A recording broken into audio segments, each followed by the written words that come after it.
36 months ಅಂತ ಕೊಟ್ಟಿದ್ದಾರೆ for provided for the construction. Even if additional areas are construction 36 months.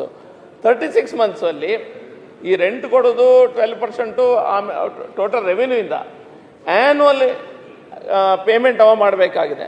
Annual payment construction ಪೀರಿಯಡಲ್ಲಿ ಅವನಿಗೆ annual ಪೇಮೆಂಟಲ್ಲಿ ರಿಯಾಯಿತಿ ಕೊಡಲಿಲ್ಲ.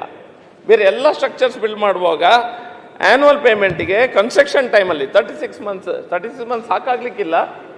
36 monthsಗೆ ಒಂದು ರಿಯಾಯಿತಿ ಕೊಡ್ತಾರೆ. ಇದರಲ್ಲಿ ಯಾವುದೇ ರಿಯಾಯಿತಿಯನ್ನು ಕೊಡಲಿಲ್ಲ. Next deposit specified more than 50% of the land value ನಾವು ಡೆಪಾಸಿಟನ್ನು ಕೇಳ್ತಾ ಇದ್ದೇವೆ. ಇದರಲ್ಲಿ ಲ್ಯಾಂಡ್ ಕನ್ಸ್ಟ್ರಕ್ಷನ್ ಮಾಡುವಂಥ ವ್ಯಕ್ತಿ ಯಾರು ಬರ್ತಾನೆ ಕನ್ಸ್ಟ್ರಕ್ಟರ್, ಅವನಿಗೆ ಬ್ಯಾಂಕ್ ಲೋನ್ ಸಿಕ್ಕುವುದಿಲ್ಲ. Is not going to get any bank loan. ಇದು ಗೌರ್ಮೆಂಟ್ ಪ್ರಾಪರ್ಟಿ. ಅದರ ಮೇಲೆ ಅವ 50% ಡೆಪಾಸಿಟ್ ಇಡಬೇಕಾಗ್ತದೆ.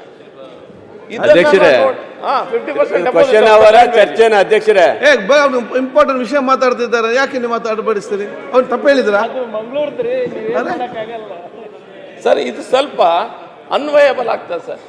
ಇದನ್ನ ಒಂದ್ಸತಿ ಮತ್ತೊಮ್ಮೆ ಮಿನಿಸ್ಟರ್ ಅವರು ಲೋಕಲಲ್ಲಿ ನಮ್ಮ ಕ್ರೆಡೆ ಅವರು ಇದ್ದಾರೆ, ಚಾರ್ಟರ್ಡ್ ಅಕೌಂಟೆಂಟ್ಸು ಮತ್ತೆಲ್ಲ ಇಂಜಿನಿಯರಿಂಗ್ ಫೀಲ್ಡಲ್ಲಿ ಇದ್ದಾರೆ. ಒಂದ್ಸತಿ ಕರೆದು we need to revisit this. ಮಂತ್ರಿಗಳೇ, ಖಾದರ್ ಅವರೇ, ಸಭಾಧ್ಯಕ್ಷರೇ ಇದನ್ನ ಸ್ವಲ್ಪ ನೀವು ನಿಮ್ಮ ಏರಿಯಾ ನೀವು ಇದರಲ್ಲಿ ಇದ್ದೀರಿ, ಒಂದ್ಸತಿ ಕರೆದು ಇದ್ರ ಬಗ್ಗೆ if you revisited something can be worked out. ಇದು ರೆಂಟ್ ಎಲ್ಲ ತುಂಬಾ ಹೈ ಇದೆ, ಇದು ವರ್ಕೌಟ್ ಆಗುದಿಲ್ಲ. ಫಸ್ಟ್ ಪ್ರಾಜೆಕ್ಟ್ ಸರ್ಕಾರದ ಸರ್, ಇದ್ರ ಬಗ್ಗೆ ಈಗ ಮಂತ್ರಿ